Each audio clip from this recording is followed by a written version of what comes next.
Hello, everybody. It's 3 over 25 here, bringing another video. And today we're continuing our roster breakdown of the Miami Dolphins roster from 2020. This time, continuing with the defense with the linebacker position. Before we get into it, though, make sure you hit the like button if you enjoyed the video and to subscribe for daily Dolphins content. Okay, so how we're going to do this video is I'm just going to go down the list here from ESPN's roster of the Miami Dolphins at the linebacker position. Some of these players I won't even talk about because I don't really know too much about them. Others, I'll talk a couple of minutes. We'll just go down the list and see what happens. Okay. So first on the list here is Jerome Baker. I saw some improvement from Jerome Baker last year. Um, I think we all expected him to kind of bud into this superstar player when it really didn't happen, at least in my opinion. But there was slight improvement, right? He doesn't really fit what Brian Flores' scheme really is. He wants his linebackers shooting. He wants his linebackers big, rushing the passer, shooting gaps, stuff like that. And you saw Jerome Baker try to do that. And I'm honestly surprised he only had 1.5 sacks compared to 3 the year before. I thought it would be more, but he was just getting met. He couldn't win those battles when that an offensive lineman or even a fullback was coming and hitting him. He's just not big enough, just not strong enough to do that. However, he's very athletic, very fast, and he can go and guard the pass very well. 2 interceptions in his career, but those are also very good. So I think Jerome Baker is a good player, and I think there is a spot for him on this team. It's just not the kind of linebacker Brian Flores likes to use. But I think, in today's NFL, you need linebackers that can go out and guard and can play pass defense, really, guard running backs, even tight ends one on one. And I think Jerome Baker can do that. So I think he's going to be a piece for this team for at least a few more years. We'll see how much more he improves, but I still expect good things from him.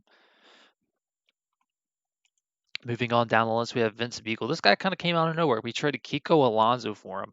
Um, and I believe, did we get a late round pick? No, we just traded just Kiko for Vince Beagle. I actually like Kiko Alonso. He was one of my favorite players on the Dolphins. He always was hard hitting, kind of old school kind of guy. A little crazy, but, it's football.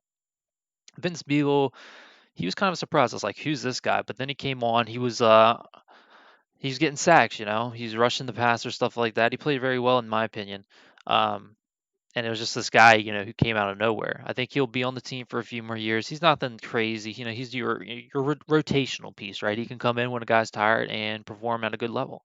And when you're in this league, when you have injuries like they do on a normal year, and then this year even especially, you need depth at every position. And Vince Beagle is as good of a depth player as it gets, in my opinion. Moving on to Sam Iguavin. This was our Canadian Football League signee. Hopefully, I think a lot of people kind of had hopes that he'd be our next Cameron Wake type player, which is very too high standards to put a player in. But when I saw him play, it was very hot and cold. There were times where he'd be there to make a play, whether in the passing game or in the run game, and other times where he just looked like a fool. But I mean, if you're transitioning from a Canadian Football League to the NFL, there's going to be a little bit of a grace period there. But I can see Sam Guavin, getting starting minutes perhaps, even if he is, continues to improve and stuff like that. Moving on to Raekwon McMillan, this was the linebacker I saw the most improvement in. Watching him play, I thought he was just smash mouth, great run line. Like the run defense was incredible. Felt like anytime they tried to run up the middle and Raekwon was on the field, which was in short yardage situations, he was meeting that running back head on right at the line of scrimmage every time. Which surprises me to see he had less tackles for losses. You would look at this stat line and believe that he had a horrible season compared to his last year, but I believe he really did improve. I mean, just his run defense was crazy good. He's not, your pass rushing type linebacker. He's your short yardage situation. Put him in, and he's gonna, hit that running back as hard as he can right in the mouth. And I think that's what Brian Flores asked him to do. And I think if he continues to do that, he's going to be a piece on this team for a while. He might demand a good contract. He might have to be let go. But if he doesn't, I think he can be a run defender for this team for a while. And I do believe that he still has room to improve on other areas of his game, like the pass rush, like pass defense. Whereas he can do that along with his run defense, he can be a very good linebacker in the NFL. Moving on now to Andrew Van Ginkel. This was a guy we spent, I believe it was a fourth round pick on last year from Wisconsin. It could have been a fifth rounder. He was hurt for most of the year, but when he did come in, he seemed like a very good player. We didn't get to see much of him. We'll get to see more this year, obviously. But if anything, if last year was any indication of what he's going to do, then I think we can continue to see improvement. An older player, 25, and only going into his second year, so he was in the college for a while. Ending off on our second biggest, excuse me, free agent signing this year, that was Kyle Van Noy from the New England Patriots. If you look here at Kyle Van Noy's stats, this will tell you a little bit about what the Patriots do and what Brian Flores does. Coming from that Patriots system is they get pressure from the linebacker position, right? So he's going to play on the edge in the linebacker position, shooting gaps and stuff like that. As you can see on his stat line, the 3 years he spent in Detroit, he had 1 sack or 2 sacks. No, 1 sack total in his 3 years in Detroit, or 2.5 years.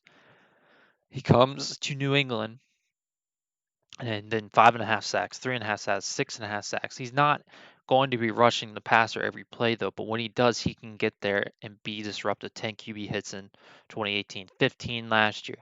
So he's one of those better pass rushing linebackers from the interior that you're going to get, and that's why I think Brian Flores and the Dolphins went after him so much. He's kind of getting older at 28, but if he can continue to put up the numbers and produce like he did last year, I think he not only does he fit the scheme perfectly, but he's gonna make everyone around him better because whenever you put a good player in there, they have to watch him more and bring everybody else up with him. And I think it's kind of good to have that veteran presence around all these young linebackers like Jerome Baker, like Raekwon McMillan. These are all young guys, Andrew Van Ginkel, who needed some leadership from a older linebacker that can teach them this system, that can show them how it works, how to be successful in it.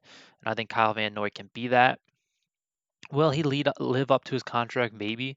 Um, you know, I think he can, but I think it's a automatic good signing just because it's a fit, right? He's going to work out. He knows the system already.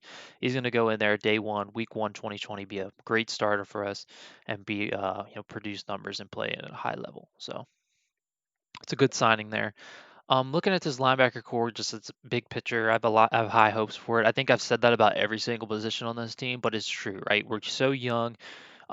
We have some experience under our belt now, and looking back last year, we just continued to improve. So I don't know why you wouldn't have high hopes at this point for every position on this team. I think it's a great time to be a Dolphins fan right now. Um, and I think the linebacker position is no different. I have high hopes from Jerome Baker, Raekwon McMillan, especially Raekwon McMillan, man. Seeing him play last year was so much fun to watch him play and just watch him hit running backs right in the mouth and just shoot gaps. It was incredibly fun to watch.